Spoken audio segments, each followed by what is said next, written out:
All right. I'm going to go on record and complain once again about GoPro. I honestly don't know how people do it without being thoroughly frustrated. It's like the most annoying thing ever. Anyways, I don't recommend it. Not that there's a lot of other choices. Trying yet another view, slightly different. Using a chest camera or chest rig for the GoPro 11, so it's not looking down, and you get a little bit more of a outward perspective. Someone has given me feedback, which is much appreciated, and I'm trying this setup so that it's a little bit better. Not sure why I'm going this way. Yeah, I don't know if this light's even gonna turn. So, no, like I was saying, it's very appreciated that that someone's willing to write me feedback as to how these videos are. Again, my goal isn't to make any money or get a bunch of subscriptions or anything like that, although I'm pleasantly surprised and happy when I do get a lot of views and people subscribe, but it's not necessarily a goal. Not that other people are striving to do that. Oh, I don't have my wallet. Shoot. But I don't really care whether this ever leads to anything in particular. It's just something to pass time, something for me to do and give me a reason to go ride. I also want to try the... Oh, see, I didn't get this green light. I also want to try the new this new editing software that someone else had suggested, and that again is much appreciated that someone's willing to write me and tell me what they use and it's beneficial and things like that. So in California we have these stupid sensors. Once again, another complaint I have about civil engineers. But if you don't hit the sensor right, it doesn't know. This is bullshit. Absolute bullshit. It doesn't know that you exist, and it just makes you just sit here. And I'm gonna run it. This is what you have to do: is run this shit. Fucking bullshit.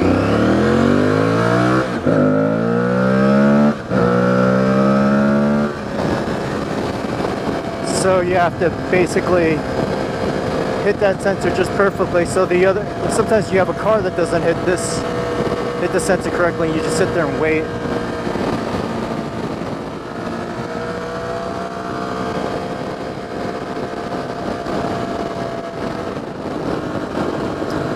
So, like I was saying, people are giving me feedback in the comment section, giving me feedback on my videos, and then giving me suggestions as to what other editing software I might want to use. So much appreciated. I really appreciate that. On the flip side, every once in a while I'll get a not so much a negative comment, but a sarcastic comment, and it just happened yesterday where a person had wrote something to the effect of it was really sarcastic. It was something like it's good that you're so smarter than the Aprilia design engineers, and it was off the video where I delete the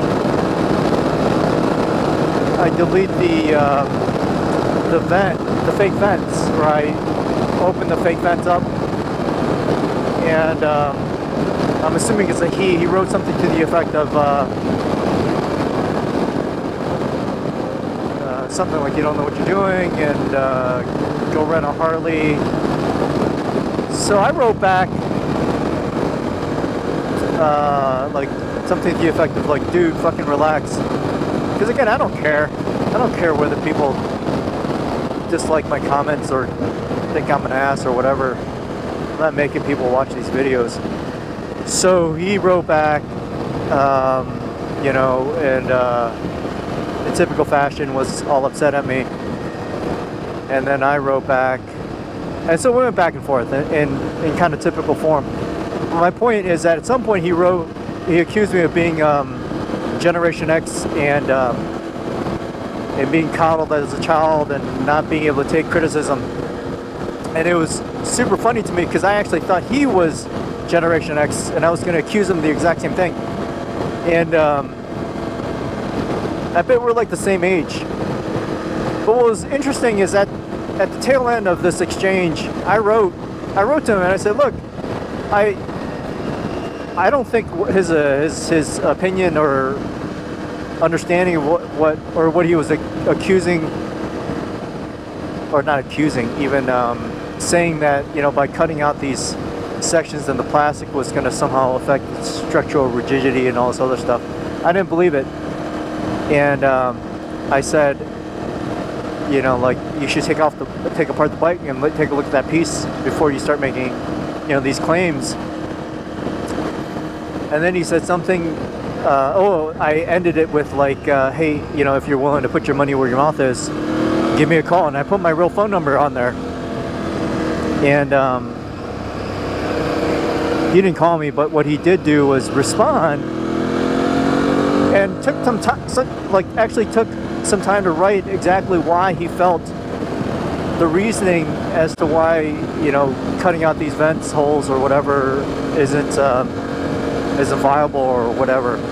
And I actually, you know, it made sense, although I still don't agree with it. It made sense, and I appreciate that a lot more than him just making some statement off the cuff at the very beginning. And so, like, he had some intelligence, he had something to write about, and I wish he would have just written that at the very beginning, and I would be glad he had responded and be thankful, and probably to a certain degree, like, had a more intelligent exchange as to the merits or, you know, my disagreement. And then the other thing was that I think he felt like somehow I was pushing this on him, and it's really not. I'm just videotaping what I had done. He also complained that I had a lot of I thinks, like I kept on, I said, I think this is this, and I think that, and I was like, I don't know what else to say. You know, it's obviously my opinion. But my point in telling the story is that I find it interesting how every once in a while I will get these comments, and they're of this kind of like, you know, you just wasted my time, or what's your point in putting this out, or whatever. And it's comical to me because it's a voluntary thing. Obviously, you're not forced to watch my videos, and I'm not making any promises, nor am I saying, like, you know, subscribe or anything like that. I really don't care if you do or you don't. I'm gonna do what I'm gonna do. I'm not promising the quality or the validity of anything. And so what I wrote in one of my exchanges with them was that, and I truly believe this, I think Google and the social media has manipulated their audience, and their goal is to control or be able to control their audience in such a way that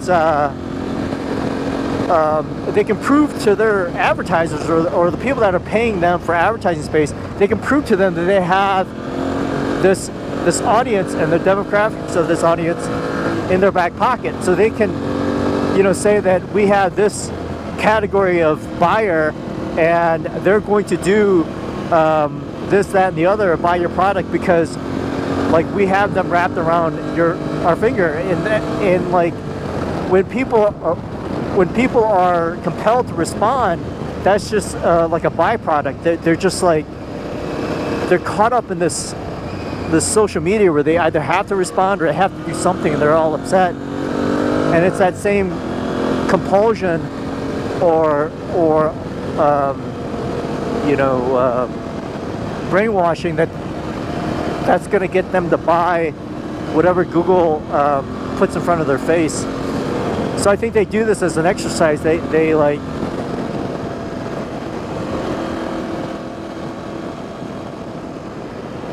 they can actually tell how much you react to things in a positive or negative way. And I say this because there's this other video that I put out. It was a very short video. It was my second video where I complain about the battery and its battery indicator, how it's covered by a little plastic piece. And so that little short video was literally that. It was just me complaining about it. It was really short. And in comparison to my first video that I put out where I complain about every little thing, including like one turn signal vibrating more than the other, it was actually relatively like legit in terms of like an actual complaint. Man, it's freezing out. So I had to turn around. I got like 2 negative responses from that one little short video where I'm literally complaining about something kind of legitimate, I would say. And I got 2 negative comments on that, whereas on my first video where I complain about much lesser things, pettier things, I got like 0 complaints. And it dawned on me the only difference I had done was I had written in the description for that shorter video yet another complaint. And so here's my theory. My theory is that Google, in their mining or their bots or whatever you want to call them, AI, they're mining videos that have some indication of negativity or complaining. Then what they do is they feed that to people that respond to that, and it's their way of verifying that these people who respond to complaints do such in one way or the other. Because these people who had complained to me, they were literally like, you just wasted a minute of my life. Why are you complaining about this? And it was comical because I was like, you don't have to watch it. But they're compelled to write to me, and that's what I'm saying. That's what Google wants. Google wants, and they're testing their audience. They're like, hey, we're gonna send this little video clip of someone complaining, someone bitching, and we know that this demographic of a viewer is compelled or should respond in a complaint or respond some way, and it's just a test. It's like, hey, let's see if he does, and then when he does, it's like, all right, we got this guy. We got this guy will respond very well to people who are complaining in a negative way, and it just goes into their database, and they're like, okay. And so they just probably have shitloads of this type of data on people, and they're viewing tendencies, they're viewing responses. And this other guy who, coming back to the first part of the story, this has nothing to do with the spike, and I apologize, but anyways, he was compelled to write to me. I mean, that's the thing. It was like he was compelled to write to me and say something. And I'm like, and I told him, I said, you're being controlled here. Like, you don't have to write that. Like, why do you feel like you have to write that? And I think if he thought about it, he would realize that, like, I didn't have to write that. It makes no sense. Like, and then here's the thing: if his argument was that, because later he wrote this, he was like, you're kind of, like you're pushing out stuff that's not correct or something like that. And again, I'm not pushing out anything. Like almost to protect the viewers that could possibly do what, follow me or whatever like that, and do the same thing. Well, if that was truly his motivation, he should have just written that at the very beginning and said, hey, look, I don't think what you did was, mechanically sound. If other people are following you blindly, they should be aware of this, that, and the other. And then, he could have argued his point, which was, again, valid. It actually had some merit to it, I think, because he used big words. It goes a long way when you use big words. So Okay, anyways, that was my little story on YouTube. Again, this video is really for me to test this new perspective on my chest, and then I'm gonna try the new editing software that one of the viewers had recommended. So anyways, hopefully it's just decent riding. It's really cold though, I'll give you that much. Probably heated grips would be good at this point. What is this, 54 degrees?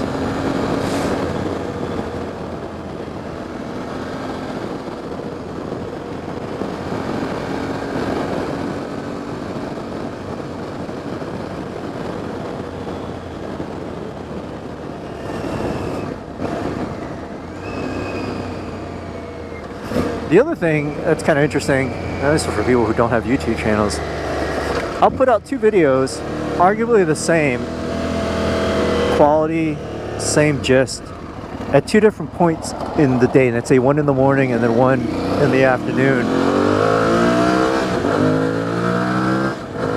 And they don't get the same amount of views at the same rate.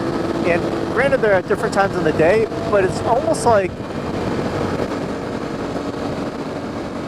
they're not going through the same exact things. It's weird. Like, I want to say, like, some people are watching it, and based on their behavior, Google is then forwarding that on to other people, or not forwarding, but like suggesting it to other people based on a certain subset of people who watch it at the beginning. It's just really weird. Like, I'd be really curious as to understanding how Google chooses to push or make suggestions on videos to viewers.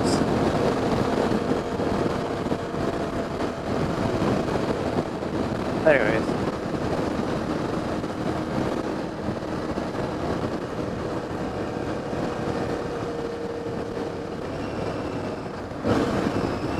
oh, here's the other thing is that I know probably about like 3 viewers are going to watch it this far.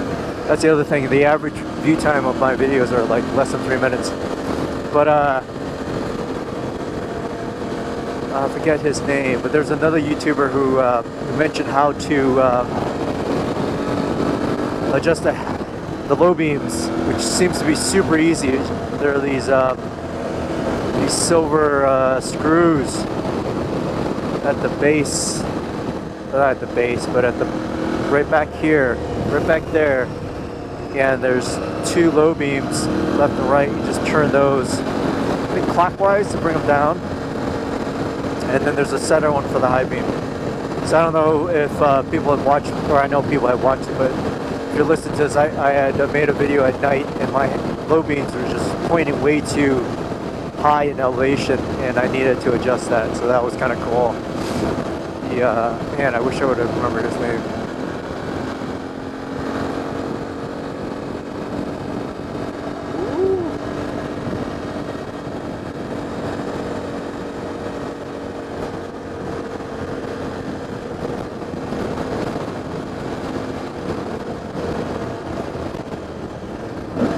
I'm sure there's other things that one could do to increase viewership or views or subs, but like, you know, whatever, the description, this clickbait that, or have like a thumbnail that is whatever. Alright, to me, and no offense to anyone, any other YouTubers that are doing this, but to me that's just like pandering. I don't really go through all that crap. I do try to make my videos somewhat interesting, and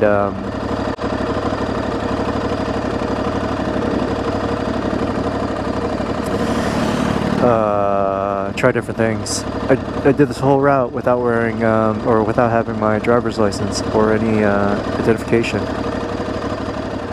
That's how I roll. I blame GoPro. There's so many fucking things you gotta do to set it up. It's very distracting. It's good that I'm not speeding or anything. That's the other thing. You watch these videos every once in a while, and people like smudge out the speedometer, and I'm like, why? Like, what? Somehow it's gonna get back to them? Like, I don't get it. There's cops out there watching this shit and being like, oh, we gotta catch this guy because he's sped. I don't think so. I mean, I get not showing your license plate, but even then, it's like, you gotta know someone at DMV to sit there and figure out where the dude lives and do something about it.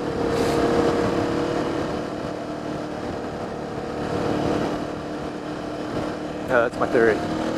My thought, I should say. We're gonna wrap this up.